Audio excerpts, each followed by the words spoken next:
في المعمودة. اللهم اجعلنا بشعر مقبولة عيش في عسل مقبولة موطول عن المقبولة وتخسر وسيلة الموصولة. اللهم يا من إليه جد الحمد ضابرة وبالعزة بتشهد القامرة جو إليك أصرف وسئل ضيق سيد المرسلين عبدك الصادق الحمد سيدنا محمد الذي أمن رسالة العالمين أن تصلي وتسلم على تلك الكاملة مسل عمانتك وحابر سرك وحملة دعوتك الساملة الأبيب الأكبر المحبوب لك والمقزز بسرك والأكبر في كل موطن في موت قربي ومن حرق سمع عند رب العباد وسحل الودود سيد الكونين وأصرف السجنين العبد المحبوب الجالس المحزي القصائص. اللهم صل وسلم على آله وأصحابه من الأحباب. اللهم إنا نقدم إليك جاح هذا النبي الكريم أسألك بصرف المظامح العديد أن تلاحظنا بهركتنا وسكنتنا بعين عنايتك وأن تغفرنا بأطوارنا بقلتنا من جميع رعايتك وحسين وقايتك وأن تبلغنا بسر قربي إليك حد الحبيب غاية أعمالنا وتنام منا مطر منيتنا وأعمالنا وتنام بحرة هذا الحبيب من الحاضرين وبطريق اتباع من السالكين والحقيق من المعدين وللحذارك من الحاضرين. اللهم إن لنا أتنا برحمتك كاسا فلا تهرمنا وظنونا جميلة هي وصلتنا إليك فلا تخيبنا. آمنا بك وبرسولك وما جاء به من الدين وتوجه لك المصطفعين أن تقابل ضد ما منا بالغفران والموسع بالإحسان والسائل بما سعل ومعمل بما أمل وجل من نصر هذا الحبيب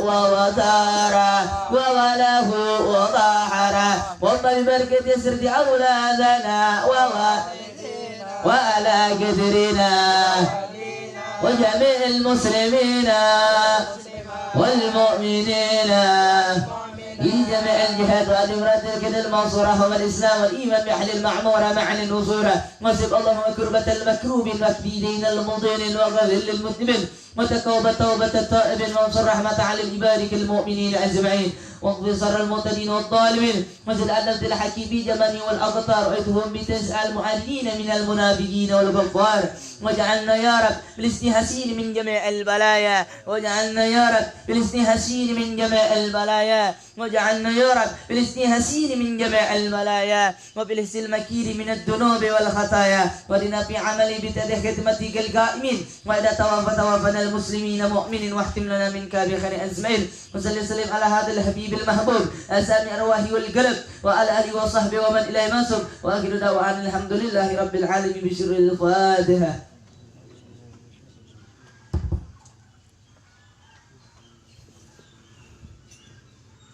Diharap oh didinya lihat dia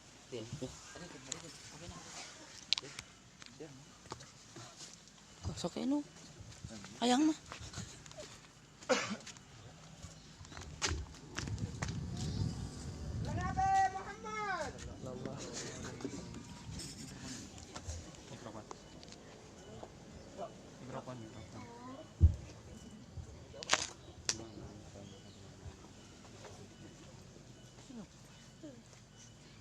Bismillah masya Allah la yasukul khaira illallah. Bismillah masya Allah la yasrifu su'a illallah. Bismillah masya Allah ma kana min ni'matin fa min Allah. Bismillah masya Allah la hawla wala quwwata illa billahil aliyyil azim. Assalamualaikum warahmatullahi ta'ala wabarakatuh. Alhamdulillah Alhamdulillah wa bihi nasta'in ala umuri dunya wa din. Wassalatu wassalam ala habibina sayyidil mursalin sayyidina Muhammad ibn Abdullah wa ala alihi wa sahbihi wa man walah wa la hawla wa la quwwata illa billahil aliyyil azim. Subhanaka la ilma lana illa ma'allamtana innaka antal alimul hakim. Rabbi shrah li sadri wa yassir li amri wa hlul 'uqdatam min lisani yafqahu qawli wahdi qalbi wa qulubahum wa saddid lisani. Allahumma ya man biyadihi maqalidul umuri kulliha wa ilayhi yurja'ul amru kulluhu. Ya Fattahu ya Alim iftah alaina fathan qariba. Ya Fattahu ya Alim iftah alaina fathan qariba. Ya Fattahu ya Alim iftah alaina fathan qariba. Amma ba'd. Yang saya muliakan Abuna Al-Habib Ahmad Al-Habsyi, begitu juga Ummi Syarifah Maryam binti Al-Habib Hasan bin Yahya.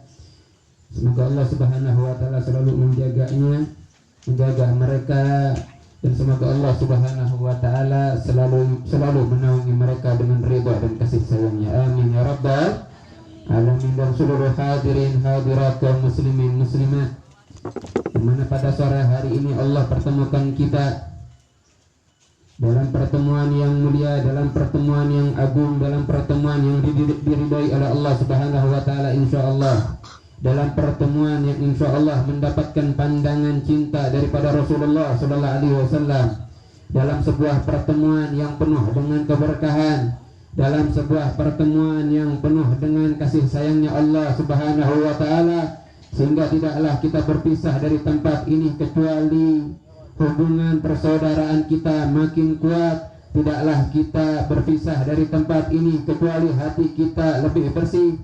Tidaklah kita keluar dari tempat ini kecuali diri kita makin semangat untuk ibadah. Tidaklah kita pulang daripada tempat ini kecuali kita sebagai anak makin taat terhadap orang tua. Tidaklah kita terpisah dari tempat ini sebagai orang tua makin rajin dalam mendidik anaknya dengan didikan Rasulullah. Tidaklah keluar daripada tempat ini, pulang dari tempat ini kecuali istri makin taat terhadap suaminya, suami makin cinta terhadap istrinya. Amin ya rabbal alamin. Hadirin, alhamdulillah, segala puji bagi Allah Subhanahu wa taala. Allah pertemukan kita kembali pada hari yang sama, yaitu hari Rabu. Hari Rabu ini memiliki keistimewaan, yang mana kata Allah Subhanahu wa taala, kata Rasulullah sallallahu alaihi wasallam, ma min syai'in budi'a bihi yaumal arbi'a illa waqad tamma. Tidaklah sesuatu dimulai pada hari Rabu kecuali Allah Subhanahu wa taala bakalan sempurnakan. Kecuali perkara tersebut, urusan tersebut bakalan sempurna. Kalau kita pengen urusan kita dilancarkan, apalagi urusan kebaikan, membangun majelis, membangun pondok, memulai jalinan pernikahan yang halal ataupun yang lainnya, kata Rasulullah, ma min syai'in budi'a bihi yaumal arbi'a illa waqata. Tidaklah sesuatu dimulai pada hari Rabu kecuali sungguh bakalan sempurna nanti sesuatu tersebut. Bakalan sempurna, dan siapa yang menyempurnakannya? Allah Subhanahu wa taala. Karena ini sabda baginda Nabi Muhammad sallallahu alaihi wasallam, kekasihnya Allah Subhanahu wa taala yang tidak mungkin berdusta. Kita lihat contoh-contohnya. Guru kita Buya Kiai Muhyiddin, beliau pelaksanaan lamaran daripada putra-putrinya semuanya kayaknya hari Rabu semuanya. Setahu saya hari Rabu, kayak saya ngajar di sana Selasa sama Rabu. Setiap hari Rabu ada acara. Mau acara kalau laki-laki melamar perempuan, acaranya keluar. Kalau yang perempuan ramai di pondoknya. Hari Rabu dimulai dengan hari Rabu. Ayo yang pengen akad, yang pengen apa namanya? Pengen lamaran, sok dimulai dari hari Rabu dan disempurnakan oleh Allah Subhanahu wa taala. Alhamdulillah kita berkumpul dalam majelis kebaikan pada hari Rabu.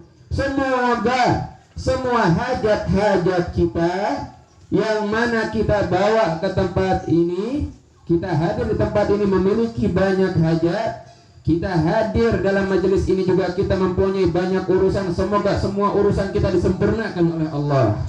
Semoga oleh Allah Subhanahu wa taala disempurnakan segala hajat kita, dikabulkan oleh Allah Subhanahu wa taala dengan berkah sabdanya Rasulullah sallallahu alaihi wasallam bahwa hari Rabu ini mendapatkan kemuliaan, memiliki kemuliaan. Sesuatu yang dimulai pada hari tersebut bakalan sempurna. Amin insyaallah. Semoga kebaikan kita sempurna semuanya. Amin ya rabbal alamin. Hadirin, kita mengkaji kembali kitab An-Nasaih Ad-Diniyah wal Wasaya Al-Imaniyah, dan saya masih ingat bahwa saya akan menceritakan cerita tentang seorang wali besar yang terkenal akan kewaliannya, bahkan sampai ke luar negeri, sampai ke negeri Yaman. Beliau ini terkenal akan kewaliannya. Beliau berada di Indonesia. Ini masih berhubungan, berkaitan dengan apa yang kita kaji, yaitu tentang rasa khawatir, takut meninggal dalam keadaan su'ul khatimah. Yang mana kemarin sudah disampaikan sebuah hadis, ada seseorang, amalan dia ini menyebabkan antara dia dengan surga hanya satu jengkal saja. Saking luar biasanya ibadah kebaikan dia, saking luar biasanya amalan soleh dia, sehingga hanya sejengkal antara dia dengan surga, hanya sejengkal. Meninggal masuk surga. Ternyata dia tercatat sebagai hamba yang syaqi, sebagai hamba yang celaka. Pada akhir hayatnya dia berpaling daripada ibadah, berpaling dari Allah, mengerjakan kemaksiatan dan meninggal dalam keadaan bermaksiat, belum bertobat kepada Allah. Akhirnya Allah jebloskan kepada neraka. Sebaliknya, ada juga orang antara dia dengan neraka sudah sejengkal, saking luar biasanya kemaksiatan yang dia lakukan. Tidak ada waktu kecuali dia bermaksiat kepada Allah, tapi ternyata dia tercatat sebagai hamba yang sa'id, hamba yang bahagia, baik di dunia maupun di akhirat. Dia bakal menjadi hamba yang bahagia kelak di akhirat. Ternyata pada akhir hayatnya dia mendekatkan dirinya kepada Allah, dia bertobat dari segala kemaksiatannya, lalu dia beramal dengan amalan saleh, dengan ibadah, dia lakukan ibadah tersebut dan meninggal dalam keadaan sudah bertobat kepada Allah dan sudah mulai melakukan ibadah, sehingga dia meninggal dalam keadaan husnul khatimah. Masuknya kemana? Masuk ke surga. Hadis ini jangan membuat kita mengentengkan kemaksiatan. Ketika kita mendengar hadis ini, jangan malah kita mengentengkan sebuah kemaksiatan, menunda-nunda sebuah kebaikan. Karena apa? Oh, takutnya kita, khawatirnya kita ini capek-capek sekarang ibadah, tahu-tahu tercatatnya di lauh mahfuz kita hamba yang celaka, ahli neraka. Ya, lebih baik sekarang nyantai-nyantai aja dah. Kalau sudah termasuk ahli surga mah bakalan berubah nantinya juga. Nggak seperti ini. Ini sebuah peringatan dari Rasulullah SAW, bukan untuk melemahkan semangat kita dalam ibadah, bukan, tapi malah sebagai motivasi bagi kita untuk lebih ibadah dan kita lebih bisa menata hati untuk tidak meremehkan orang lain. Ini tujuan daripada hadis ini, lebih memotivasi kita untuk lebih banyak melakukan ibadah dan berdoa kepada Allah agar diwafatkan dalam keadaan husnul khatimah. Motivasi agar lebih kuat lagi menjaga keislaman kita. Dan sebagai pelajaran bagi kita agar kita menata hati kita, jangan sampai sombong ketika ibadah. Sebanyak apapun ibadah yang kita lakukan, jangan merasa sombong, jangan merasa lebih baik daripada yang lainnya. Fa innal umura bi khawatimiha. Setiap perkara itu dinilai akhirnya. Sebagaimana dalam hadis yang tadi itu. Jadi agar kita ditata, kita ketika ibadah mulai merasa baik dari yang lainnya, ingat hadis ini, langsung kita sadar, belum tentu kita meninggal dalam keadaan husnul khatimah. Harus lebih rajin lagi. Barangkali orang lain meninggal dalam keadaan husnul khatimah, walaupun dia ahli maksiat segimana ya. Di sini hadis ini menjadikan kita lebih menghargai orang lain, lebih menyayangi orang lain. Ada yang lebih hebat ibadahnya, menjadikan kita hormat kepada orang tersebut dan menjadikan orang tersebut sebagai kawan dalam apa? Dalam tasabut fil khair, dalam berlomba-lomba dalam kebaikan. Kalau ada hamba yang ahli maksiat, dilihatnya bukan dilihat dengan merendahkan, karena dia tahu hadis ini, dia melihatnya kesian. Dia melihatnya semoga orang ini termasuk hamba yang sa'id, hamba yang beruntung. Jadi tidak ada meremehkan, merendahkan. Apalah artinya ibadah banyak tapi meremehkan yang lainnya? Apalah artinya ibadah kalau ibadahnya penuh dengan kesombongan? Ibadah dengan penuh kesombongan tidak bakalan diterima oleh Allah Subhanahu wa taala. Mahal. Ibadah bisa diterima oleh Allah Subhanahu wa taala itu susahnya luar biasa. Susahnya luar biasa. Jadi hadis ini jangan dijadikan sebagai dalih agar kita meremehkan kemaksiatan untuk santai-santai tidak mengerjakan ibadah. Meremehkan kemaksiatan, dilakukan berpoya-poya, hura-hura dengan kemaksiatan, bersenang-senang dengan kemaksiatan, nyantai dengan ibadah, melalaikan ibadah, meninggalkan ibadah. Karena apa? Ada hadis yang tadi salah. Hadis ini kata Habib Abdullah Al-Haddad adalah puncak peringatan bagi hambanya Allah agar lebih bisa menjaga lagi Islamnya dan agar lebih semangat lagi dalam beribadah dan untuk bisa lebih menjauhi segala kemaksiatan dan makin kuat lagi berdoa kepada Allah. Ini kembali ke awal lagi. Kita sebagai hamba tidak mampu untuk mewafatkan diri kita dalam keadaan Islam. Tapi Allah sudah memberitahukan jalannya, sudah memberikan jalan kepada kita agar kita bisa meninggal dalam keadaan husnul khatimah. Yaitu dengan apa? Dengan menjaga keislaman kita selama ruh masih terkandung dalam nyawa. Jaga keislaman kita dengan melakukan setiap perintahnya dan menjauhi larangannya. Lalu dengan selalu berdoa kepada Allah, ya Allah wafatkan aku dalam keadaan husnul khatimah. Tapi ya kalau kayak golongan kayak kita, kalau mendengar hadis kayak gini, ini malah dijadikan sebagai dalil. Jangan sok suci loh. Kalau ada orang yang menasehati dalam kebaikan, dijadikan dalih nih, hadis seperti ini. Tuh ada hadis, jangan sok suci, jangan sok nasehati. Ada hadis, belum tentu ente husnul khatimah, belum tentu anak su'ul khatimah. Walaupun sekarang maksiat, bisa jadi anak husnul khatimah.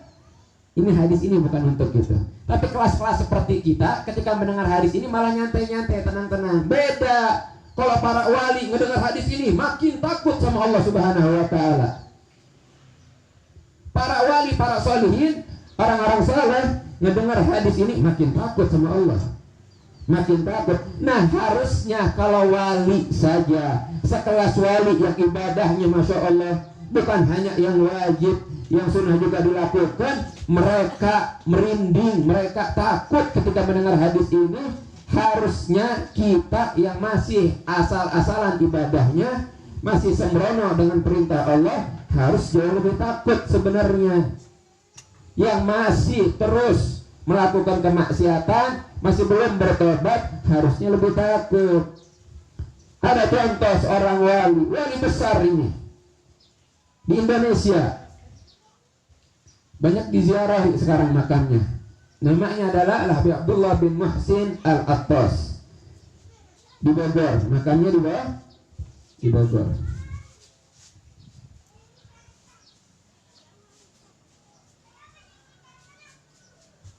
Beliau diberitahu bahwa bakalan kedatangan tamu. Tamu ini para ulama-ulama.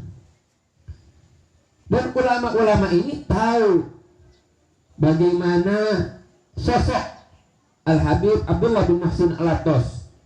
Tahu karena sudah terkenal. Nama beliau ini sudah terkenal ke seantero Indonesia, bahkan ke luar negeri, bahwa ini orang wali, orang yang takut sama Allah.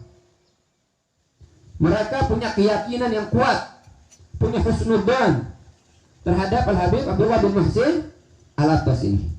Akhirnya mereka bertamu, silaturahmi kepada silaturahmi kepada Al-Habib Abdullah bin Muhsin Al-Attas. Nah, Al-Habib Abdullah bin Muhsin Al-Attas ini punya kambing yang beliau rawat dari semenjak kecil kambingnya. Nggak dirawat sama orang lain, dirawat sama beliau. Beliau yang ngasih makannya. Sampai kambing tersebut besar dan gemuk kambingnya, sehat. Kambingnya sehat, gemuk lagi. Karena ini bertepatan ada tamu datang kepada tempat beliau, bukan 1-2 orang tapi banyak, dan mereka ini termasuk para ulama.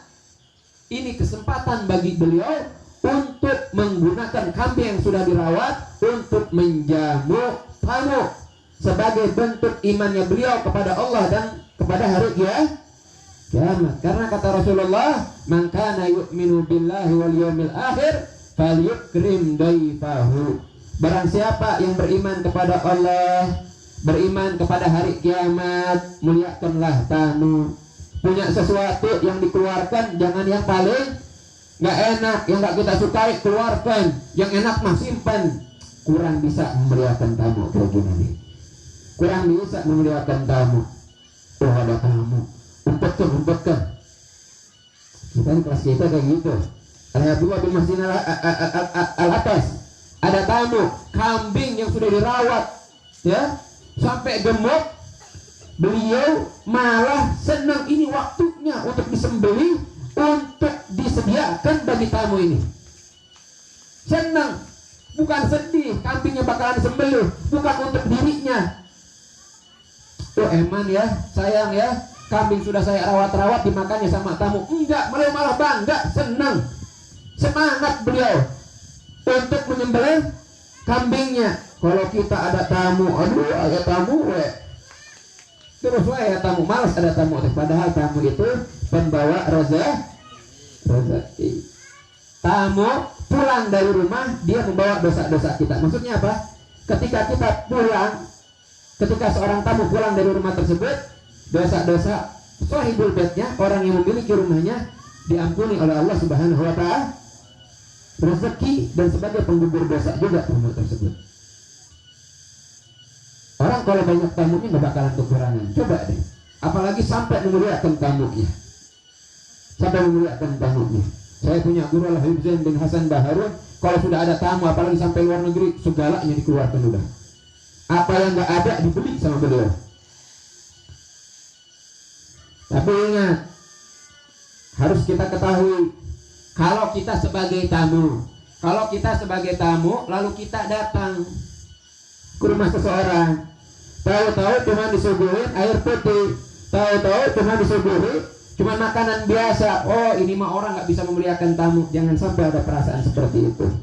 Bukan berarti orang yang menyuguhkan makanan yang biasa, minuman yang biasa, tandanya dia orang yang tidak memuliakan tamu. Belum tentu seperti itu.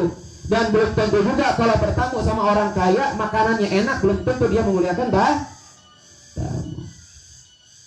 Yang hanya mengetahui apakah orang tersebut memuliakan, sesungguhnya benar-benar memuliakan tamunya apa tidak, Allah Subhanahu wa ta'ala. Dilihat dari mana? Dari hatinya. Kalau orang nggak punya, pengen dia memuliakan tamu, tapi yang ada apa?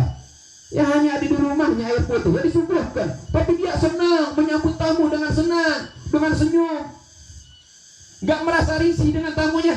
Ini orang memuliakan tamu.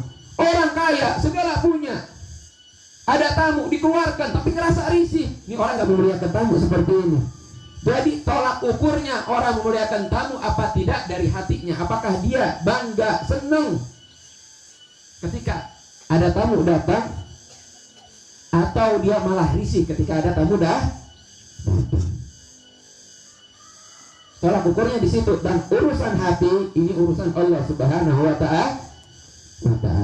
Ini peringatan saja bagi tamu, jangan sampai ada perasaan oh ini kurang memuliakan.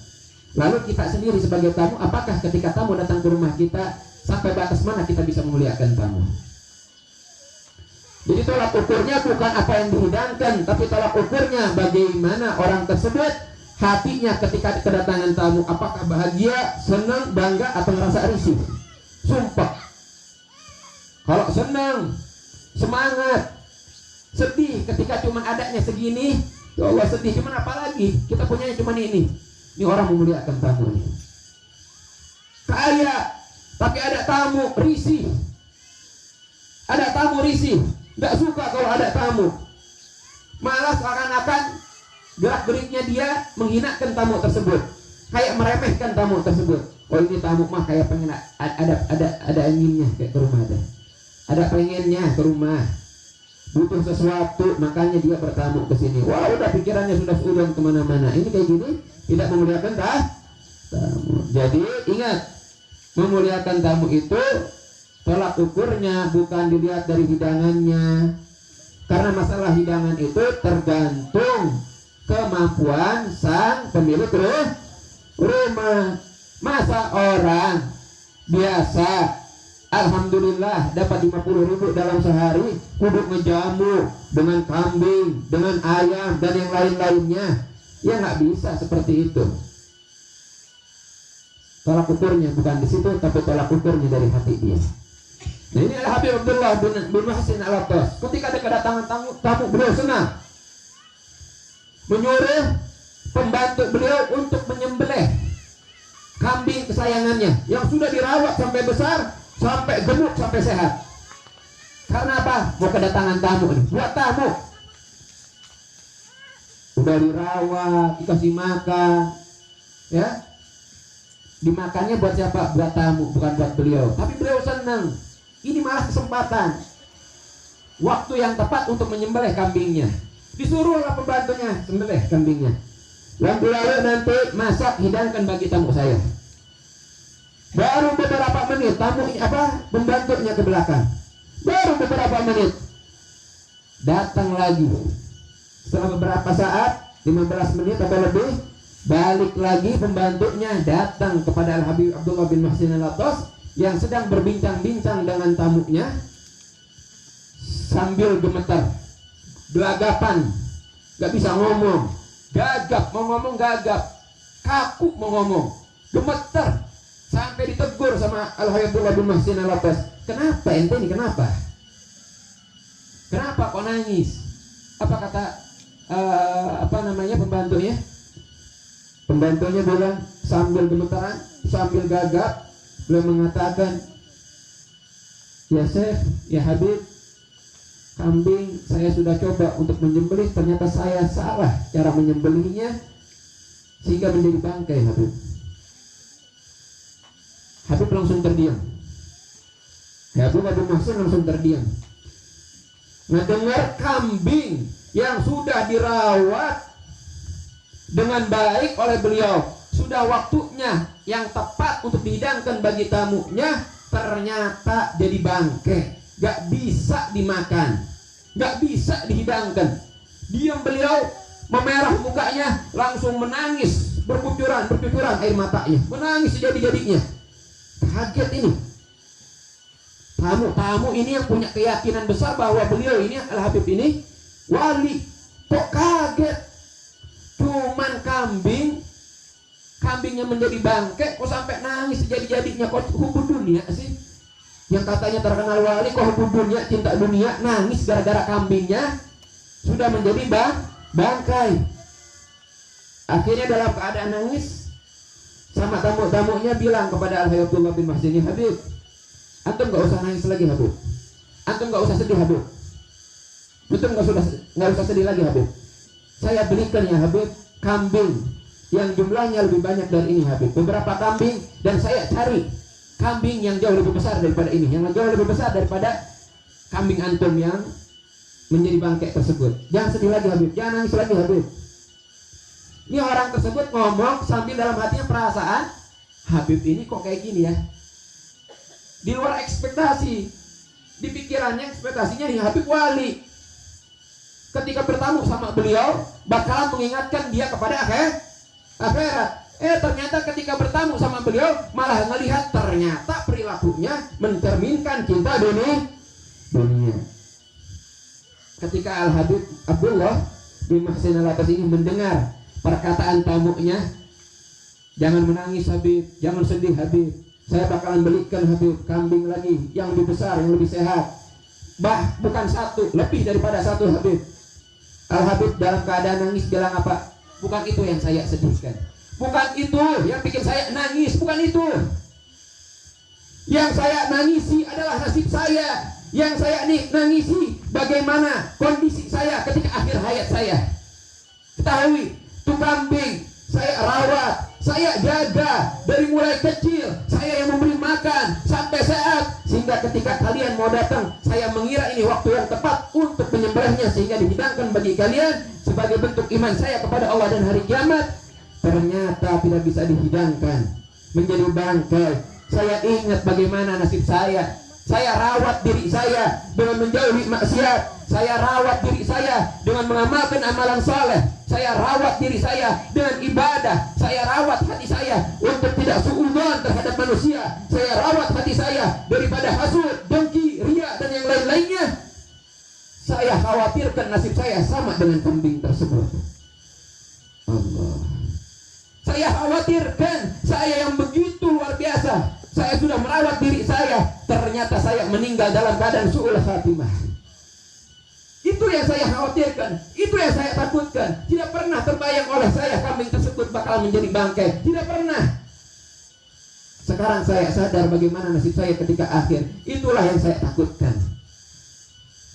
Wali, kambing yang sudah dirawatnya, sudah dijaga, sudah diberi makan, sehat, gemuk, mati, yang diingatnya bukan dunia.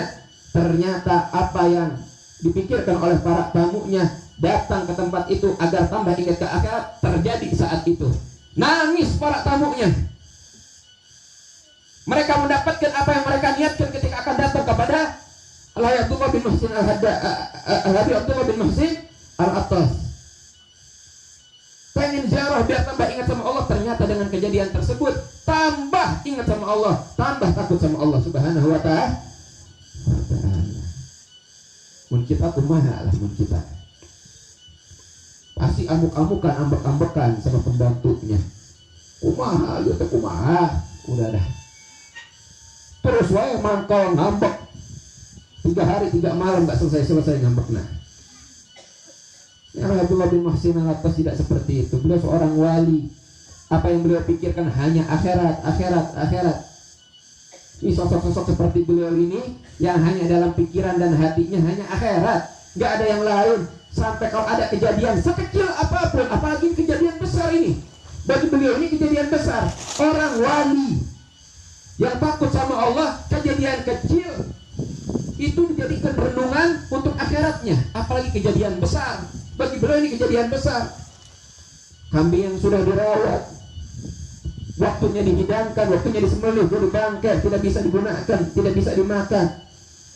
Lah nasibnya bagaimana? Kalau Al-Habib Abdullah bin Muhsin Al-Attas yang sudah merawat diri beliau dengan menjauhi segala maksiat, sudah menghiasi tubuh beliau, memperindah tubuh beliau dengan amalan-amalan saleh dan ibadah. Beliau takut sedemikian rupa, takut meninggal dalam keadaan su'ul khatimah. Lalu kita bagaimana yang sampai saat ini belum bertobat kepada Allah? Tidakkah kita merasa khawatir? Tidakkah kita merasa takut? Lalu bagaimana kita yang belum pernah minta maaf sama orang tua karena kelancangan kita? Lalu bagaimana dengan kita yang belum pernah meminta maaf terhadap tetangga yang kita zalimi? Lalu bagaimana dengan kita yang belum meminta maaf kepada orang-orang yang mana dari lisan kita menggibahi, mencela, menjelek-jelekkan orang tersebut? Lalu bagaimana ini dengan mata yang penuh dengan maksiat, melihat kepada maksiat? Lalu dengan mata, bagaimana dengan kita yang hati ini penuh dengan dengki, dengan hasud, dengan iri, dengan buruk sangka terhadap yang lain, merasa lebih baik daripada yang lain? Lalu bagaimana dengan diri kita yang mana kakinya lebih banyak melangkah ke tempat maksiat ketimbang ke tempat yang saleh? Harusnya kita lebih khawatir, harusnya kita lebih takut terhadap diri kita dan tentang nasib kita. Sekelas Al-Habib bin Muhsin Al-Attas yang sudah dirawat dirinya sedemikian rupa, beliau khawatir akan nasibnya. Harusnya kita lebih takut lagi. Kita yang masih sembrono, kita yang masih lalai, lebih banyak lalainya ketimbang ingatnya. Harusnya kita lebih ingat, lebih sadar, harus lebih khawatir, harus lebih giat lagi merawat diri kita, harus lebih kuat lagi dalam berdoa kepada Allah Subhanahu wa ta'ala. Hadirin, Ini harus jadi bahan renungan bagi kita, pengingat bagi kita semua. Gak ada yang tahu bagaimana nasib kita. Merawat diri aja belum benar kita, belum bisa menjaga diri kita daripada kemaksiatan, belum bisa kita merawat diri dengan amalan saleh, belum bisa. Mengerjakan yang wajib saja masih telat-telatan. Mengerjakan yang wajib masih ngerasa berat, apalagi yang sunnah. Mata masih berlumuran dosa, kotor dengan dosa, pikiran, otak kita dosa isinya, hati kita kotor dengan dosa. Ayo hadirin, ini bahan renungan bagi kita. Bahan renungan bagi kita. Mau sampai kapan lagi kita terus merusak diri kita? Mau sampai kapan lagi kita menggolimi diri kita? Orang yang bermaksiat itu adalah orang yang zalim terhadap dirinya. Kalau kita menyayat diri kita dengan silet, itu orang yang zalim menyakiti dirinya. Lebih-lebih lagi ketika orang bermaksiat, dia jauh lebih menyakiti dirinya, mendolimi dirinya, ketimbang orang yang menyayat dirinya dengan silet ataupun dengan pisau. Kenapa? Kalau pisau disayatkan kepada diri kita hanya terluka di dunia saja, tapi kemaksiatan lukanya bukan hanya dirasakan di dunia, yaitu adab dari Allah, tapi juga bakalan dirasakan kelak nanti di akhirat yang berkepanjangan siksaannya. Sakitnya berkepanjangan dan sakitnya jauh lebih dahsyat daripada sakit yang dirasakan di dunia ini. Ayo kita kembali kepada Allah. Ini tahun yang baru ini, kita bertobat kepada Allah, minta ampunan sama Allah Subhanahu wa Ta'ala, bersihkan diri kita.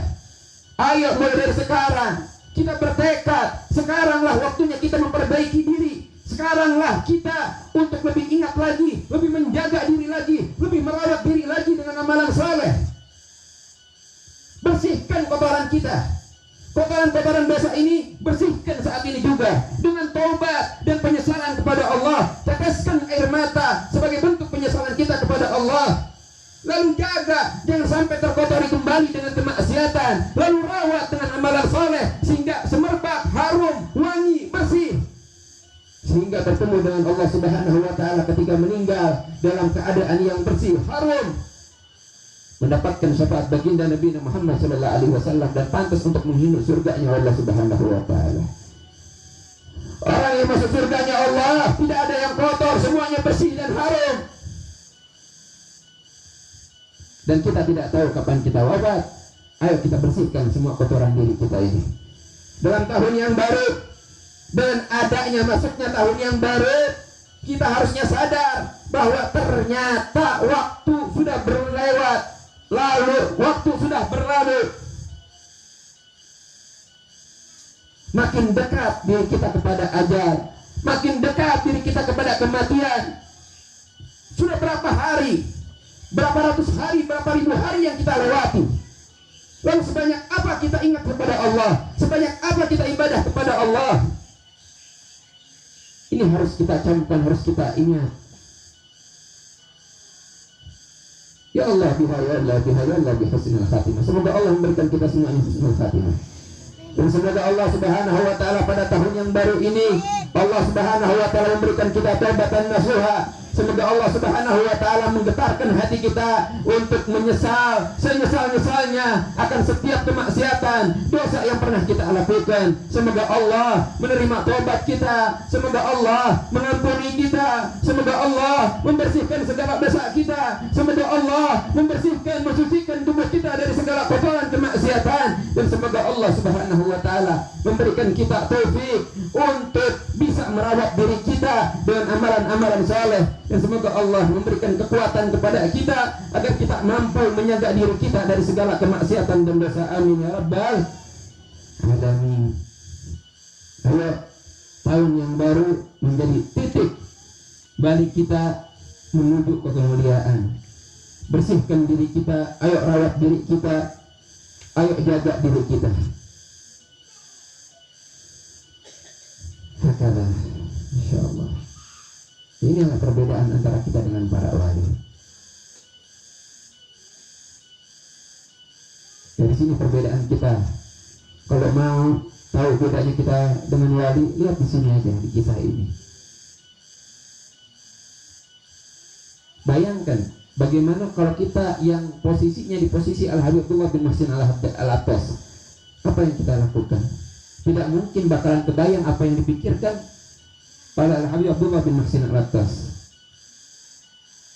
Inilah kualitas kita, dan begitulah kualitas para wali-wali Allah Subhanahu wa Ta'ala.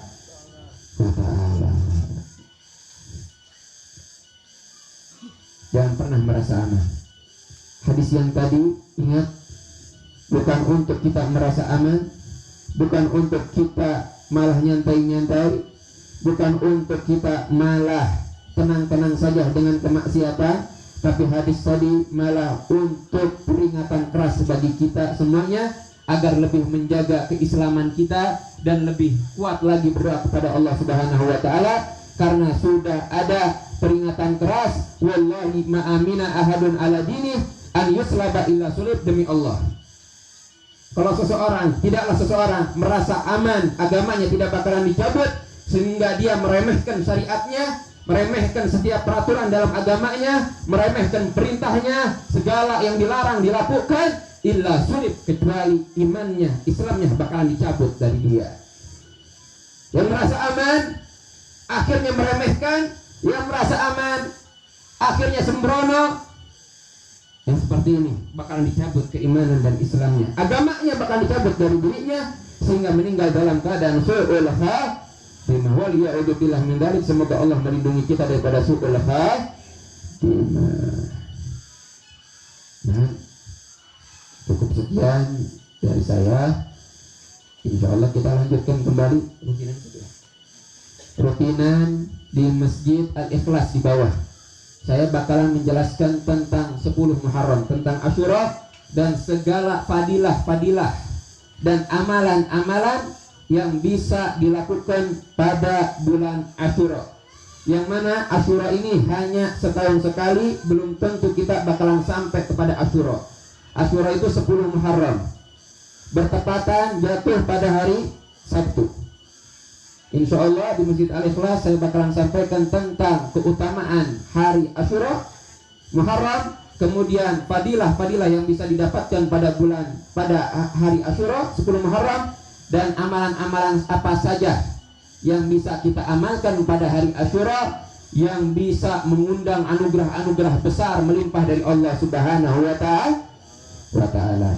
Dan saya harapkan semuanya untuk hadir nanti di Masjid Al-Ikhlas agar kita bisa bersungguh-sungguh memanfaatkan kesempatan yang ada, yaitu hari Asyura, hari yang mulia, hari yang penuh barakah, hari yang penuh anugerah bagi orang-orang yang bisa meraihnya, bagi orang-orang yang tahu caranya meraih anugerah pada hari Asyura. Kalau nggak tahu, tidak bakal mendapatkan anugerahnya. Kalau nggak tahu, ya tidak bakal memperoleh. Ya, kita ngaji agar kita mendapatkan, memperoleh segala anugerah yang begitu banyak dan melimpah pada hari Asyura. Insya Allah di Masjid Al-Ikhlas ba'dal maghrib, dan saya juga insya Allah salat maghrib di sana. Yang bisa saya sampaikan, billahi taufiq wal hidayah. Assalamualaikum warahmatullahi ta'ala wabarakatuh.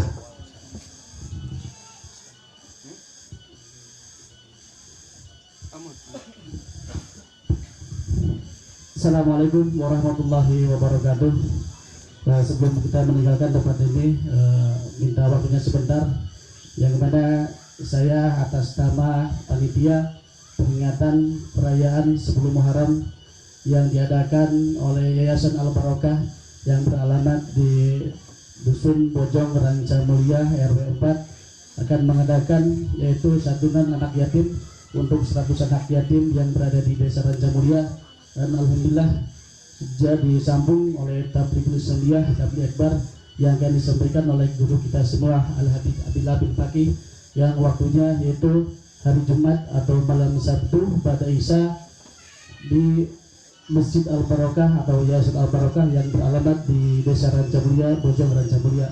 Begitu saya mengundang kepada Ahwan dan ikhwan dan akhwat jamaah rahimakumullah semuanya untuk datang dan menghadiri pada acara peringatan perayaan 10 Muharram yang diadakan di Masjid Al-Barokah, Riyasat Al-Barokah.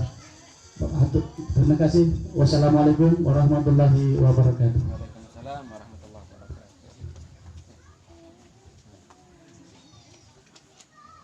Maghrib jam berapa? Iya, sebelum maghrib udah di sana. Promotor nggak deh?